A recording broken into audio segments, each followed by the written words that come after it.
Hello. आज 25 जुलाई है, 2024। तो आज जून 2024 वाला पेपर हुआ था। वैसे जून 2024 वाला शायद 27 जून 2024 को होने वाला था, लेकिन उसको पोस्टपोन करके 25 जुलाई 2024 को किया गया। तो इसमें कुछ क्वेश्चंस काफ़ी सारे आए थे, तो मेमोरी बेस्ड कुछ क्वेश्चंस हैं जो हम देख लेते हैं आज के लिए। जैसे पार्ट ए में क्वेश्चन था कि कोई पर्सन है, वो अगर अपनी स्पीड से चलता है, नॉर्मल स्पीड से चलता है, तो उसको ऑफिस जाने में 10 मीटर या जो भी डिस्टेंस उसको कवर करनी है, उसमें नॉर्मल स्पीड से 10 मीटर कम उसकी स्पीड कवर होती है। और अगर उसकी स्पीड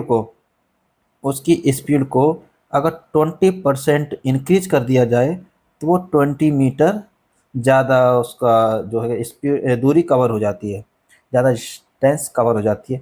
तो हमको बताना था कि उसकी जो कितनी डिस्टेंस उसकी रही होगी, जो उसका डेस्टिनेशन था या शायद ऑफिस था या जो भी था। तो हम देख लेते हैं कि मान लो उसकी स्पीड है उसको हमने एस से डिनोट कर दिया, और उसमें जो लगने वाला टाइम है, उस स्पीड से लगने वाला टाइम है, वो हमने टी से डिनोट कर दिया। सपोज किया कि जो डिस्टेंस थी या जो डिस्टेंस है वो हमने एक्स मान ली। तो क्या हो रहा है कि जब उसकी स्पीड है वो एस है, और वो टी टाइम में डिस्टेंस कवर करता है, तो कितनी डिस्टेंस कवर करता है? वो करता है एक्स। और उसमें क्या है कि 10 जो है स्पीड, वो कम सॉरी डिस्टेंस है वो कम रह जाती है। यानी कि जो डिस्टेंस है वो कम रह जाती है, 10 मीटर। ये हमारे पास एक इक्वेशन बनती है। हमको पता है कि स्पीड एंड टाइम दोनों को मल्टीप्लाई करने पर हमारे पास डिस्टेंस आती है। अच्छा, दूसरा केस क्या बताया कि उसकी स्पीड को 20% इंक्रीज कर दिया जाए।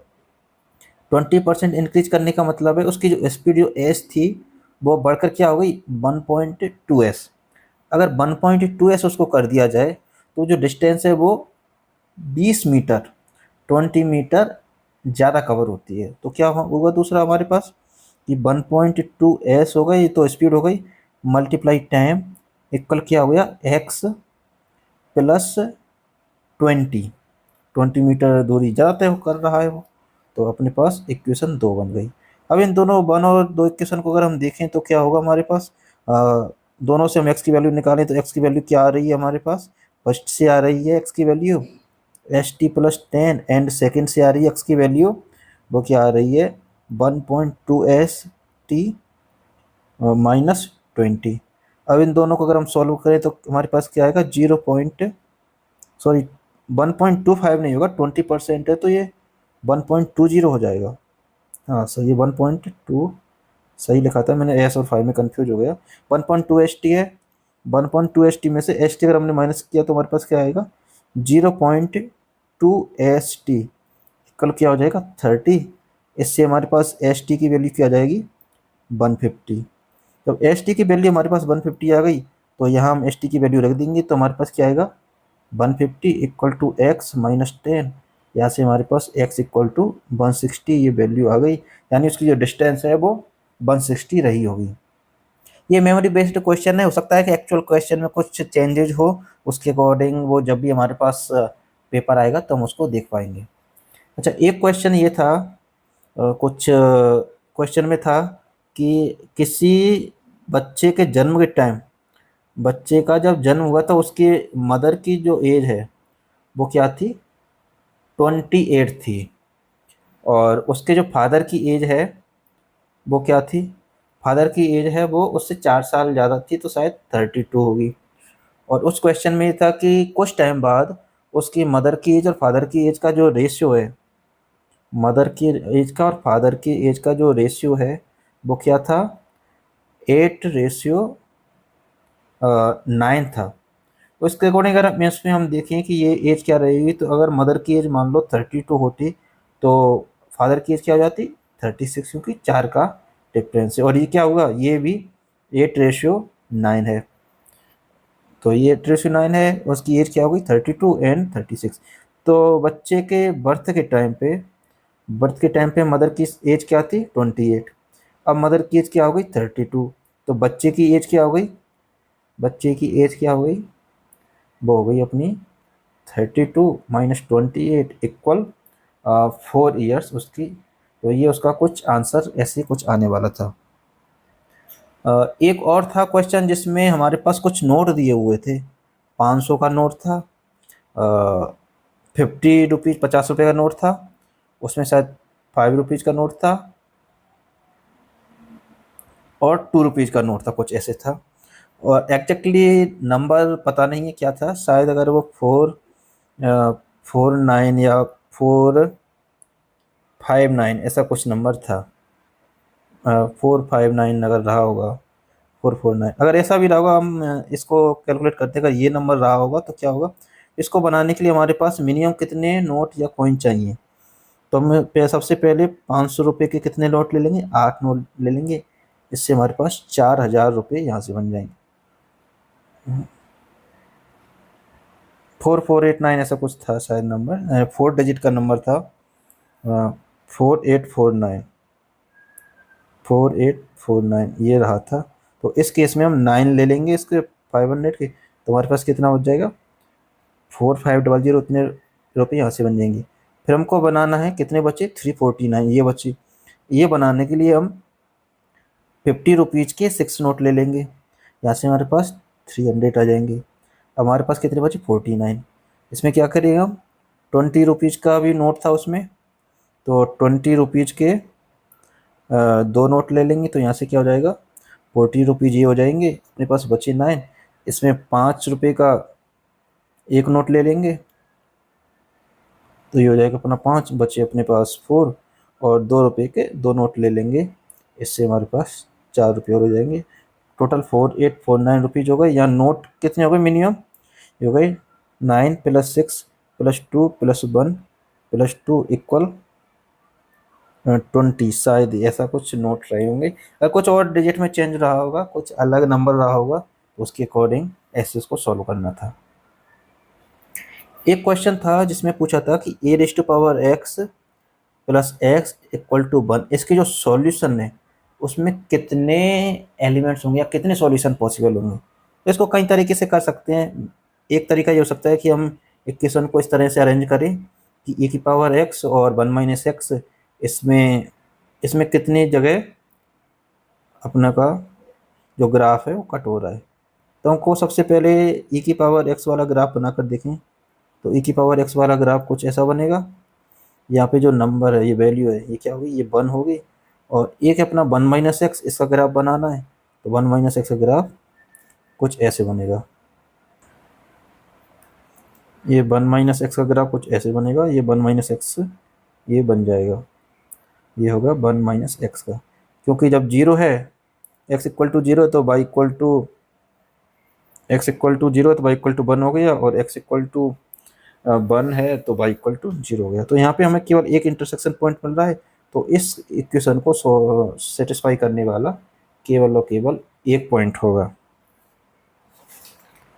एक हमारे पास कुछ क्वेश्चन ऐसा भी था जिसमें एक हमको मैट्रिक्स दिया हुआ था 2 A B C, और इसकी एक आइगन वैल्यू दी हुई थी जो थी 6।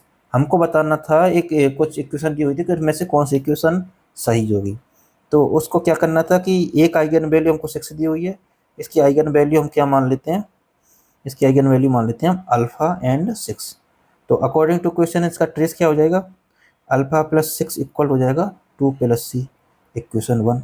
और इसका डिटर्मिनेंट क्या हो जाएगा, alpha × 6 equal 2C - AB, equation 2। अब यहाँ से इक्वेशन को देखिए तो हमारे पास क्या आएगा, अल्फा = C - 4 आ जाएगा, 6 से मल्टीप्लाई करेंगे, 6 अल्फा इक्वल 6C - 24, इक्वेशन 3 आ गई।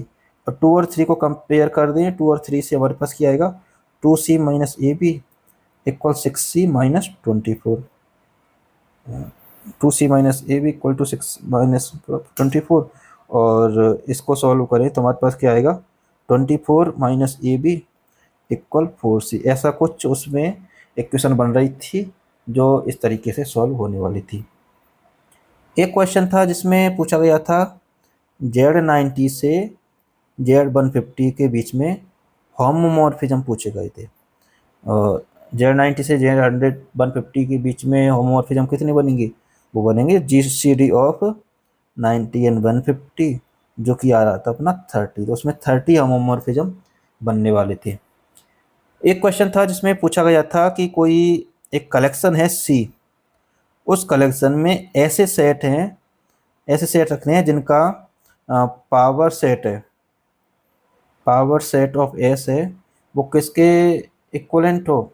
वो हो अपने काउंटेबल इनफाइनाइट वाला, यानी कि जो एन में जितने एलिमेंट हैं उतना हो।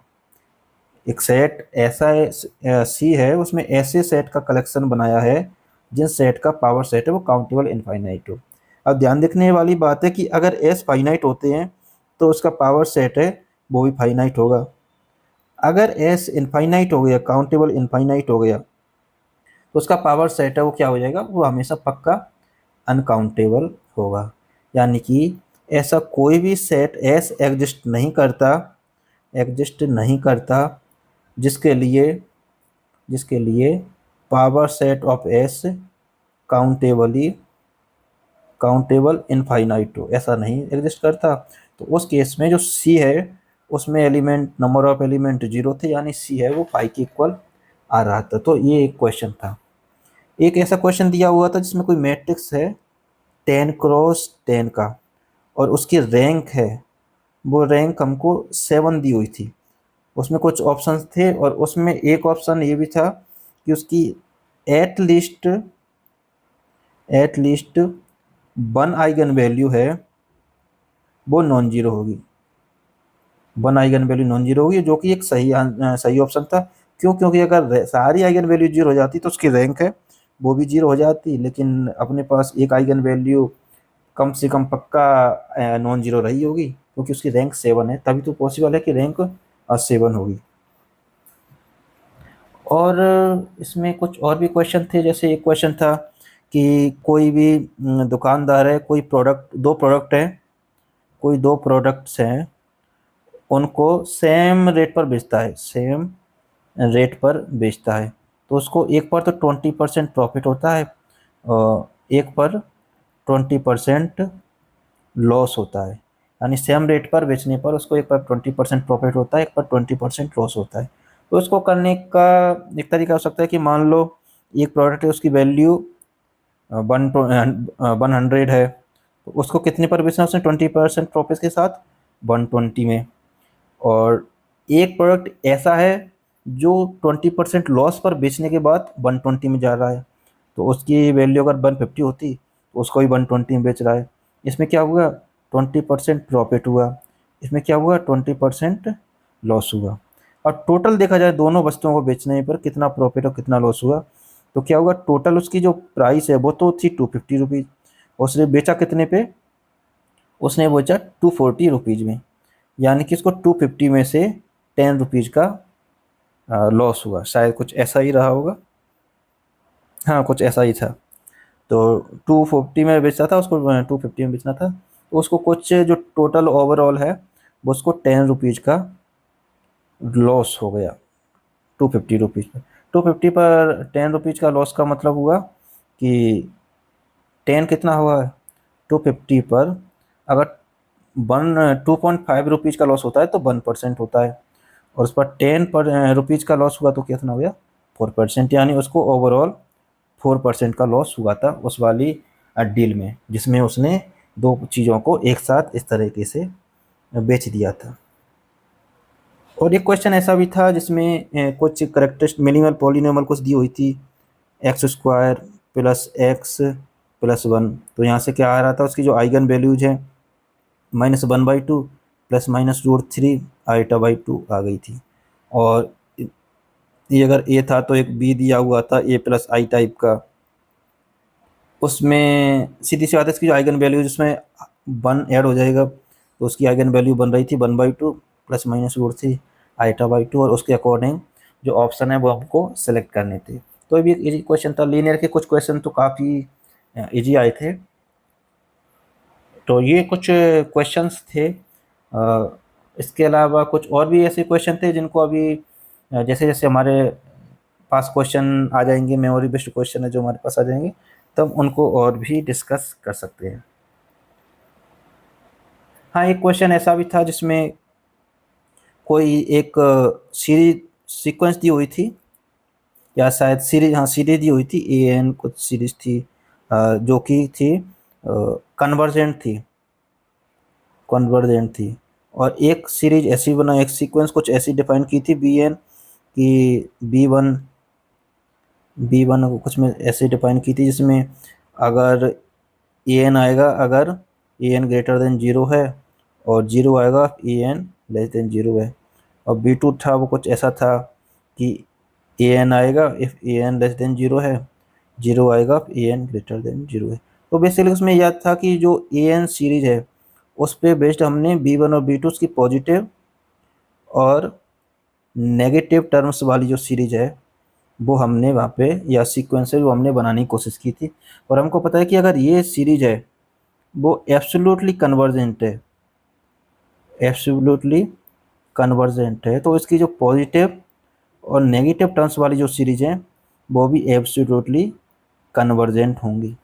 और अगर ये वाली सीरीज है वो एब्सोल्युटली कन्वर्जेंट तो नहीं है लेकिन कन्वर्जेंट है, तब हम कह सकते हैं कि वो जो पॉजिटिव और नेगेटिव टर्म्स वाली सीरीज है उनका कन्वर्जेंट है होना कोई ज़रूरी नहीं है, और कुछ केस में वो डाइवर्जेंट भी होंगी दोनों। तब जा कर के जब दोनों अलग अलग डाइवर्जेंट होंगी, ये एक पॉजिटिव इन्फिनिटी की ओर जा रही हो, एक नेगेटिव इन्फिनिटी जा रही हो, और दोनों का जो सम है वो किसी फाइनाइट नंबर की ओर जा रहा हो। तो ये कुछ क्वेश्चन थे, मेमोरी बेस्ड क्वेश्चन थे।